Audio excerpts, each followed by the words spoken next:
Assalamualaikum warahmatullahi wabarakatuh. Alhamdulillahi rabbil alamin.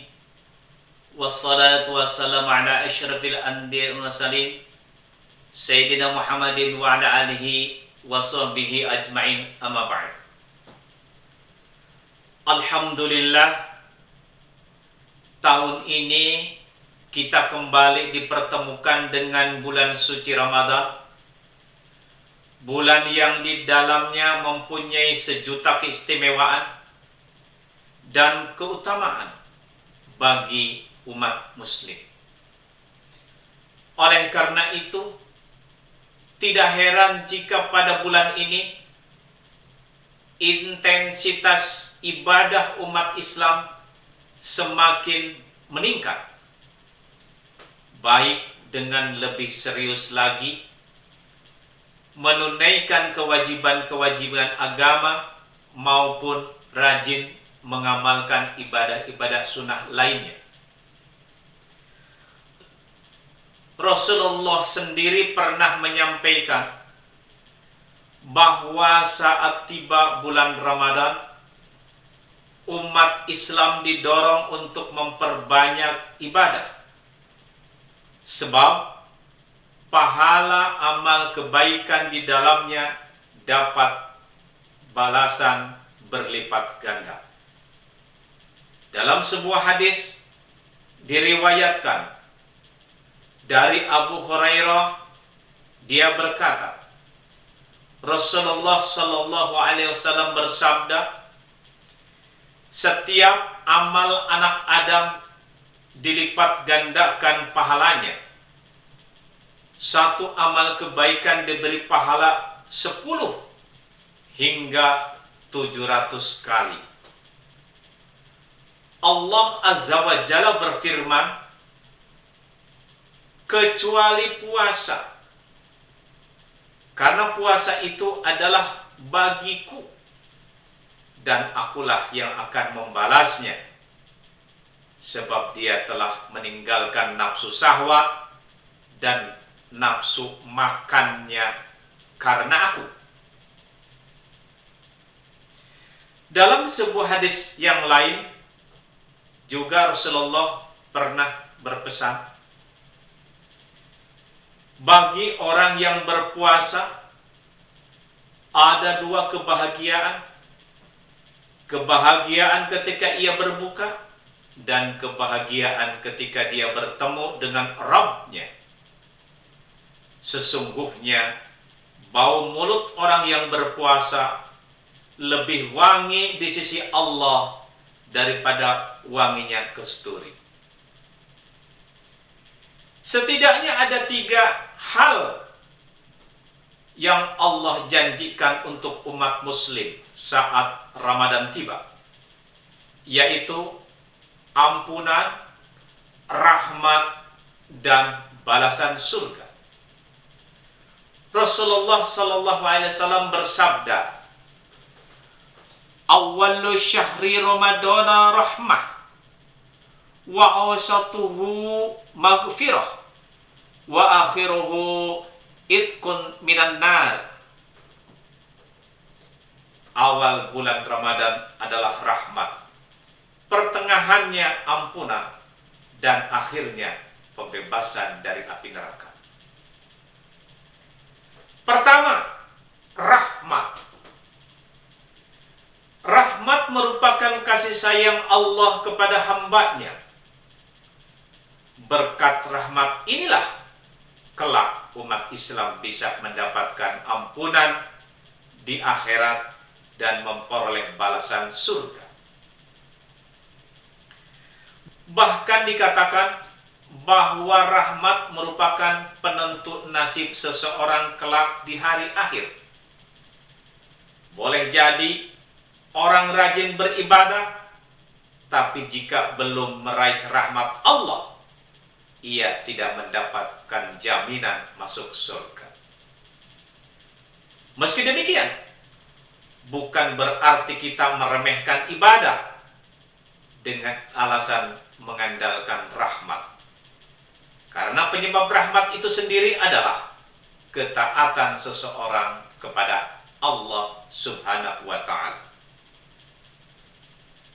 Berkaitan dengan ini, ada kisah yang menarik tentang seorang hamba yang taat, yang sepanjang hayatnya digunakan untuk beribadah, tapi ia masuk surga bukan sebab ibadahnya itu, melainkan karena anugerah rahmat Allah.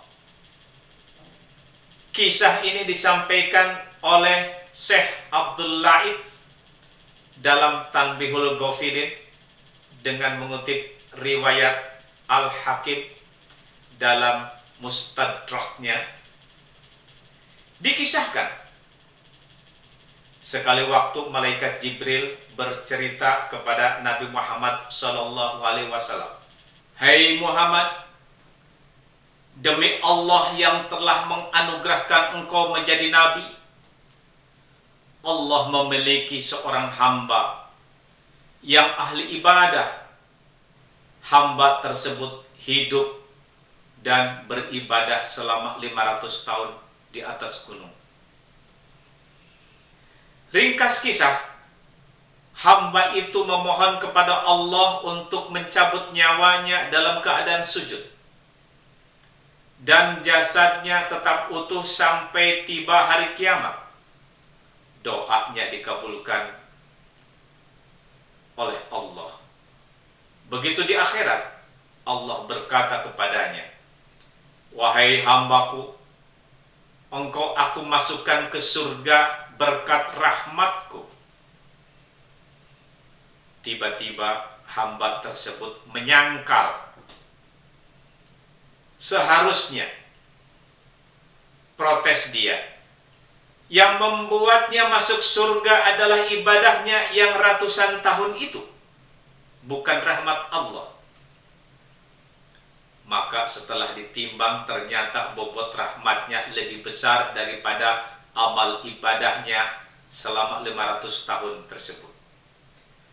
Allah pun memerintahkan malaikat untuk memasukkan dia ke dalam neraka.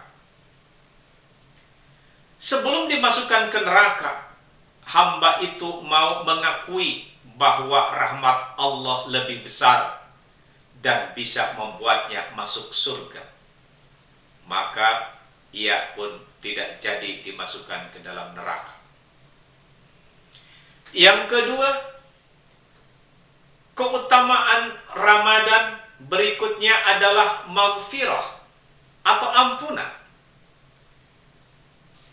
Kita sebagai manusia tentu sadar diri bahwa kita memiliki banyak dosa yang kian hari kian bertambah, sebab berbuat salah dan dosa merupakan fitrah manusia.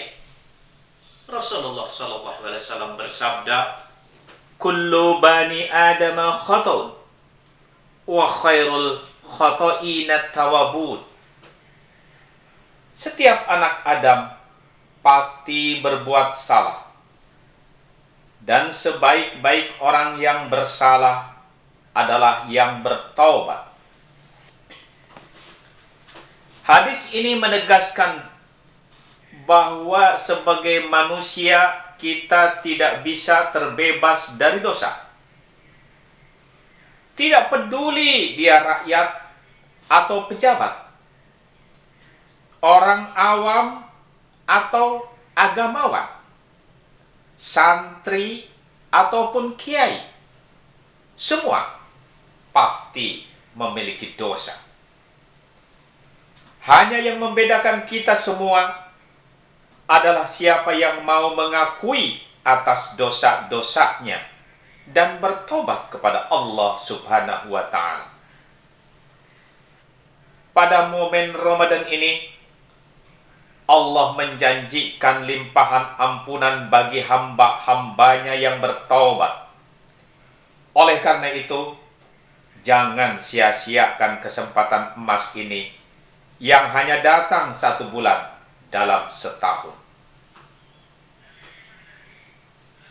Keistimewaan yang Allah janjikan pada Ramadan berikutnya adalah balasan surga bagi hamba-hambanya yang taat. Rasulullah sallallahu alaihi wasallam bersabda, "Idza jaa Ramadhan futihat abwabul jannah wa ghulibat abwabun nar wa sufidati syayatin." Ketika Ramadan tiba, dibukakan pintu-pintu surga, ditutuplah pintu-pintu neraka, dan setan pun dibelenggu. Berkaitan dengan hadis di atas, Syekh Izzuddin bin Abdissalam menjelaskan, maksud dari dibukanya pintu surga ini merupakan simbol himbauan bagi umat muslim untuk memperbanyak amal ibadah di bulan suci Ramadan ini. Sementara dibelenggunya syaitan merupakan simbol untuk mencegah diri dari perbuatan maksiat. Semoga Allah Subhanahu wa taala memberikan kekuatan iman Islam kepada kita, dan kita diberikan hidayah serta kemampuan untuk melaksanakan puasa di bulan Ramadan tahun ini dan di tahun-tahun berikutnya dengan maksimal, sehingga bisa mendapatkan ampunan, rahmat, dan balasan surga dari Allah Subhanahu wa ta'ala. Kurang lebihnya mohon maaf. Akhir kalam, wabillahi taufiq wal hidayah.